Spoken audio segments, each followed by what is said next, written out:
A paz do Senhor, seja bem-vindo a mais uma aula aqui de EBD em Foco. Eu me chamo Herberson e vou ministrar agora a lição número 9, a lição que tem como título O Reinado de Joás. Estamos estudando a revista CPAD, do terceiro trimestre do ano 2021. Esta revista é que vem comentando o livro de Reis e nesta lição nós vamos comentar o segundo livro de Reis, capítulos 11 e 12.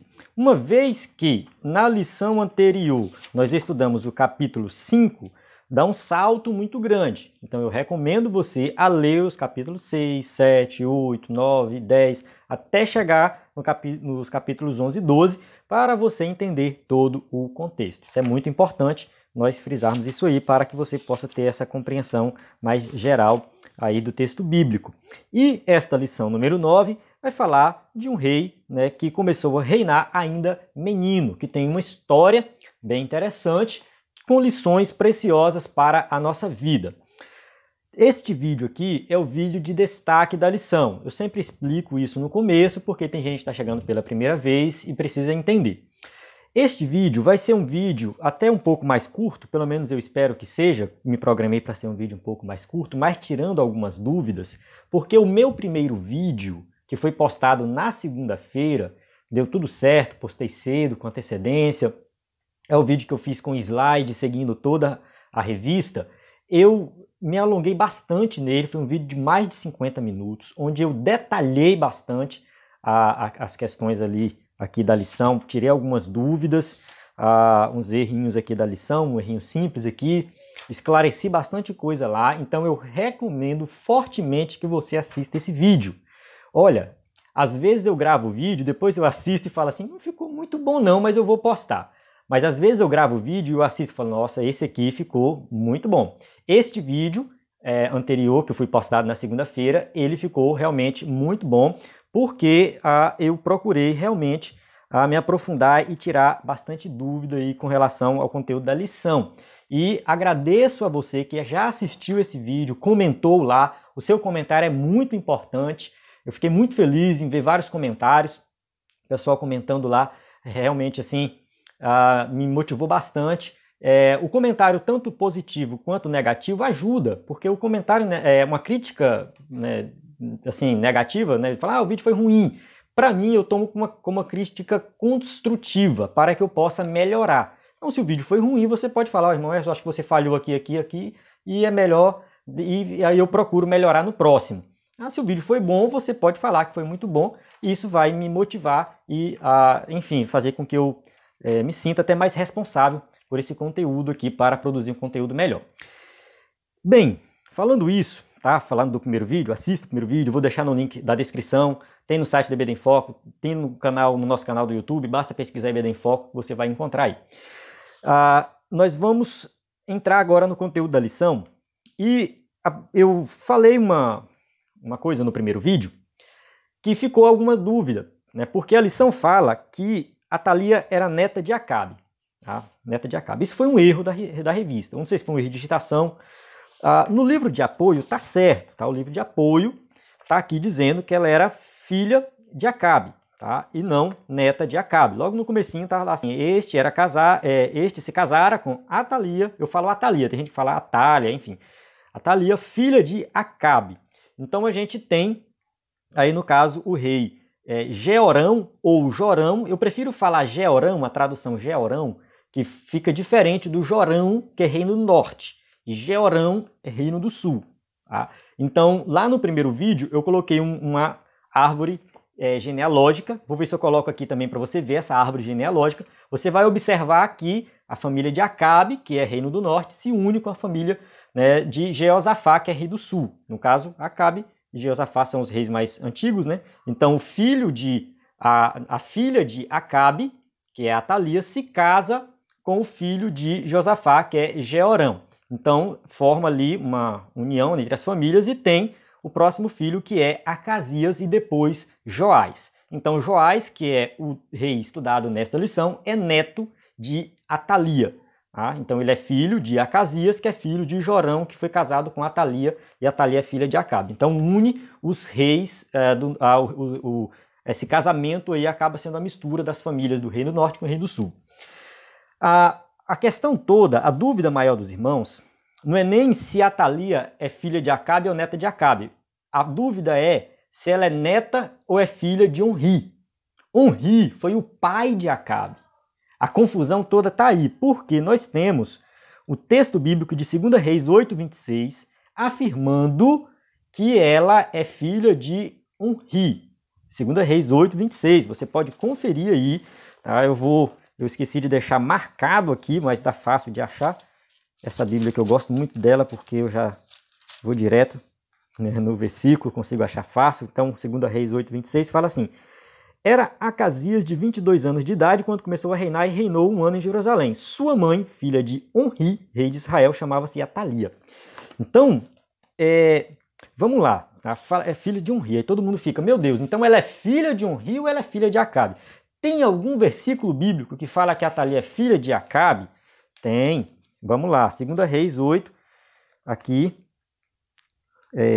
25, 26, que fala que ela é filha de Onri. 2 Crônicas 21, 5. Vamos lá, 2 Crônicas. Tem uma passagem em Reis também que fala, mas eu esqueci de anotar aqui. 2 Crônicas 21, 5, fala assim: era Jeorão da idade de 32 anos quando começou a reinar e reinou 8 anos em Jerusalém. E andou nos caminhos do rei de Israel, como também fizeram os da casa de Acabe, porque a filha deste era sua mulher. Ou seja, a filha de Acabe era mulher de Jeorão. Olha só a confusão que fica.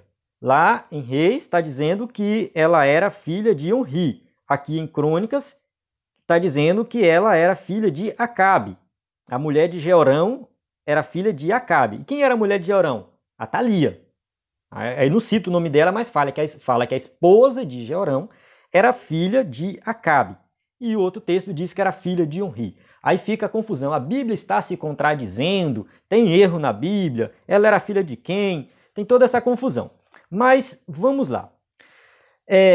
Aqui eu fiz um monte de anotação aqui, fiz uma linha de tempo, tentando entender, compreender aqui a questão dos anos. É possível que ela fosse filha de Onri? Sim, é possível. Tá? É possível, sim. Eu fiz uma linha do tempo aqui e eu vi que ela poderia, sim, ser irmã de Acabe. Existe essa possibilidade. Mas os comentários que eu li, os livros que eu dei uma lida, sempre falam que, na verdade, ela era filha de Acabe. E o texto bíblico diz que era filha de Onri, porque na cultura judaica, filho não significa uma ligação direta. Não significa que no caso, relação pai e filho mesmo. Por exemplo, Jesus foi chamado de filho de Davi. Não significa que ele era filho direto de Davi, era da descendência de Davi, herdeiro do trono de Davi, que vai reinar para sempre. Então Jesus ele é chamado de filho de Davi por esse motivo. Os judeus sempre falavam, somos filhos de Abraão. Por que filho de Abraão? Da descendência de Abraão, as mesmas prerrogativas de Abraão, enfim. Então, essa linguagem judaica que a gente não está acostumado, muitas vezes pode confundir. Muito provavelmente, o autor do texto que quando começou a escrever, resolveu citar Onri porque ele inaugurou essa nova dinastia e também ele foi, no caso, talvez assim, Deus já estava executando juízo sobre a casa de Acabe, ele não quis mais citar Acabe e resolveu falar que ela era filha de Onri, era da descendência de Onri, mas não, no caso ela seria neta e não filha de Onri. Não sei se ficou confuso, talvez isso seja algo inútil para algumas pessoas, mas para outros é muito importante ter esse entendimento. 2 Crônicas 21, 5, deixa bem claro que a mulher de Jeorão era filha de Acabe. Tá? Então, se alguém quiser saber aí o versículo, né, que comprova isso, tem um versículo em Reis também, eu não anotei aqui, acabei esquecendo, mas fala também a mesma coisa.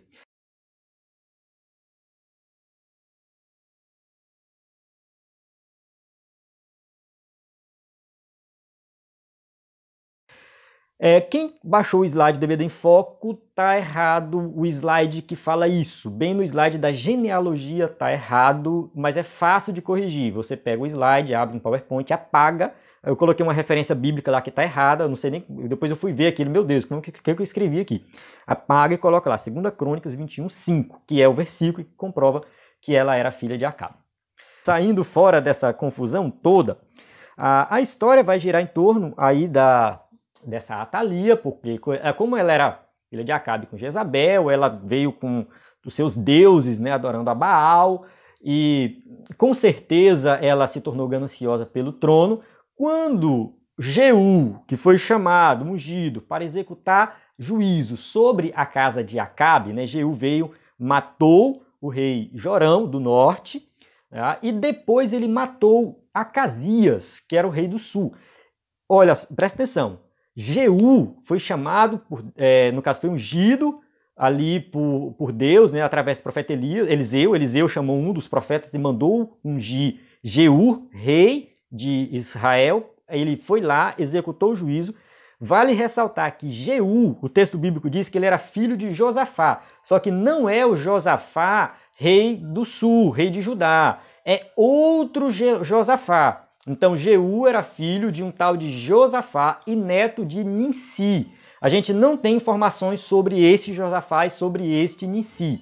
A gente não tem essa informação. Então a informação que a gente tem é que ele, né, era um general do exército do Rei do Norte, foi ungido rei, executou o juízo sobre a família de Acabe, porém ele passou dos limites. Ele acabou matando também o rei do sul, que era Acasias, filho de Atalia.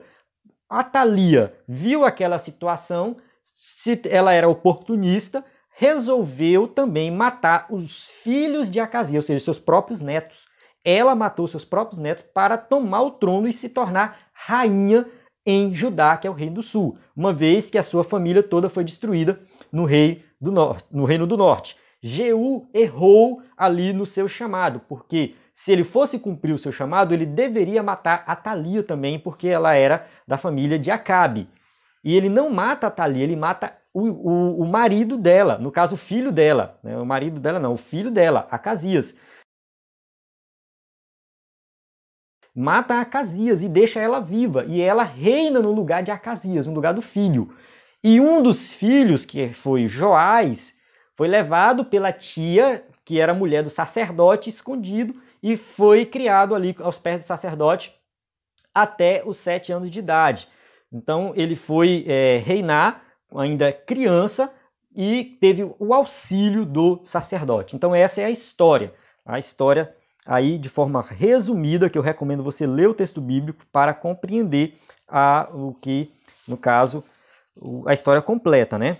Quando ele começa a reinar, claro, o sacerdote estava ao lado dele, né, dando toda a orientação. Isso você vai observar na revista, né? Vamos aqui acompanhar o texto da revista. Quando ele começa a reinar, ele já faz uma restauração espiritual, manda tirar todas as estátuas de Baal, claro, com orientação do sacerdote. O texto não diz exatamente quantos anos o sacerdote ficou ao lado dele. A questão toda é que o sacerdote vai morrer. Tá? No caso, cadê o texto bíblico, o texto da revista, terceiro tópico? No terceiro tópico, começa a falar do declínio do reino. Joiada, né, que é o sacerdote, morre, e a partir daí ele começa a dar ouvido aos príncipes da nação, ou seja, cada região tinha alguém que ficava no comando, eram os príncipes, né? Então esse pessoal, eles começam a ir até Joás e influenciar Joás, e ele começa a ceder, né? Então aquela restauração espiritual que ele fez, a restauração do templo que ele fez, aquilo foi muito importante. Isso traz uma aplicação para a nossa vida, que nós temos que restaurar a nossa vida espiritual, cuidar do nosso corpo, que é templo do Espírito Santo. Então a gente traz isso para a nossa vida também. A questão toda é que quando morre o seu mentor, ele parece que começa a desandar e começa a abrir algumas concessões e acaba entrando pelo caminho da idolatria. Chega ao ponto de matar Zacarias, que era filho de Joiada. Então quando Zacarias vai acusar o pecado do rei, o rei, né, autoriza a morte dele, ele é levado para fora e é apedrejado, e a gente vê um declínio na vida de Joás, quando ele começou a ceder para a idolatria da época, né, começou a abrir algumas concessões, enfim, e ali a gente vê que o seu reinado foi decaindo até que ele morreu assassinado pelos seus próprios servos, né, justamente por causa das coisas erradas que ele estava fazendo. nem sequer foi sepultado no túmulo dos reis. Então, houve um declínio muito grande e mostrando assim que não importa o quanto você vai ser usado, não importa as obras que você faz, isso não faz de você um super-herói, não faz de você um super-crente, não faz de você uma pessoa que não cai, uma pessoa que não peca, uma pessoa que... Não, nós temos que vigiar o tempo todo, nós temos que procurar buscar estar na presença de Deus o tempo todo. Tem muito crente vivendo de passado, porque no passado eu fiz isso, no passado eu fiz aquilo, eu fiz isso. Tudo bem, foi muito bom, maravilhoso, mas e o presente? O que você está fazendo? Como que está a sua vida? Como que está o seu altar? Joás, ele provavelmente começou a viver de passado, né? No passado a gente restaurou o templo, no passado teve isso, no passado a gente tirou. Mas aí no presente ele estava, né, totalmente corrompido. Não sei se foi por causa da morte do sacerdote, mas a gente não pode ficar preso a um mentor. É muito importante nós termos alguém mais experiente, com mais conhecimento para nos auxiliar, mas a gente não pode ser escravo disso. Temos que aprender a andar com as próprias pernas, isso é muito importante. Então, o crente ele tem que ter a capacidade, o discernimento espiritual de compreender as coisas e não depender dos outros para tomar decisão, depender de Deus. É claro, depender de Deus. A questão toda é, eu posso pedir opinião, conversar, interagir? Sim, mas eu tenho que ter a palavra de Deus como base, porque acontece que Joás pedia a opinião do sacerdote e o sacerdote dava a orientação correta. Quando o sacerdote morre, ele pede a opinião do pessoal que está em volta dele ali, os servos, os príncipes, enfim.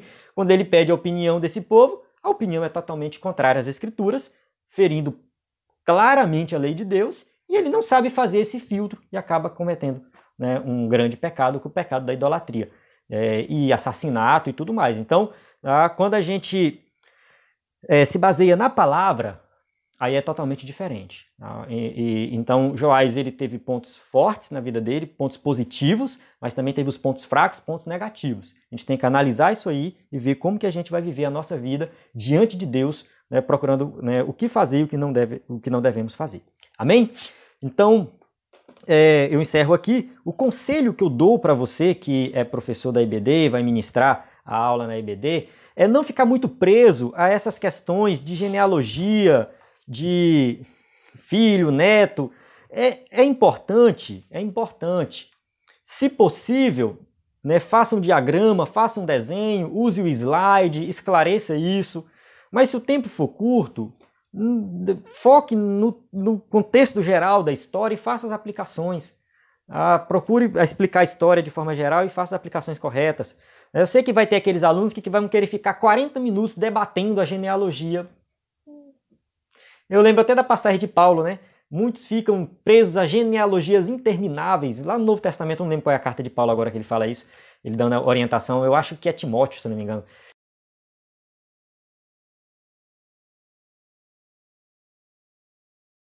Ele fala, dando orientação e falando, muitos ficam presos a genealogias intermináveis. Então tem gente que vai querer ficar na IBD, né, a aula inteira debatendo se a Thalia é filha ou é neta de Henri, enfim, né, falando mal do escritor da revista porque está errado aqui o texto da revista, enfim. Mas esquece esses detalhes, seja direto nesse ponto, resumido e vai para a história.